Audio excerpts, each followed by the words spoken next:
வணக்கம். தமிழ் மாதமான ஐப்பசியில் ஆரம்பமாகும் திருக்கண்ட சஷ்டி விரதம் தெய்வீக வீரரான் முருகனின் சூரசம்ஹாரம் என்ற மகத்தான வெற்றியை போற்றுகிறது. அதிகாலத்தில் சூரபத்மன் எனும் அசுரன் மற்றும் அவன் சகோதரர்கள் 3 உலகங்களையும் அதிர்ச்சிக்குள்ளாக்கினார்கள்.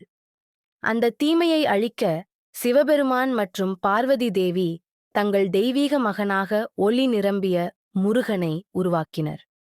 பார்வதி தேவி அருளினாள் தெய்வீக வேல் ஞானத்தின் வெற்றியின் குறியீடாக 6 நாட்கள் முழுவதும் முருகன் சூரபத்மனின் படைகளுடன் மாபெரும் யுத்தத்தில் ஈடுபட்டார். 6ஆம் நாள் சஷ்டி திதியில் சூரபத்மன் ஒரு பெரும் மாங்காய் மரமாக மாறினான். முருகன் தன் வேலால் மரத்தை 2ஆக வெட்டி ஒரு பாகத்தை தனது மயிலாகவும் மற்றொன்றை சேவலாகவும் மாற்றினார். வெற்றியிலும் கருணை காட்டிய அவர் உண்மையான வெற்றி இருளை ஒளியாக மாற்றுவதில் இருப்பதாக உணர்த்தினார். இன்று பக்தர்கள் சூரசம்ஹாரத்தை காணும்போது முருகனின் தெய்வீக சக்தி தங்களுள் உயிர் பெறுகிறது.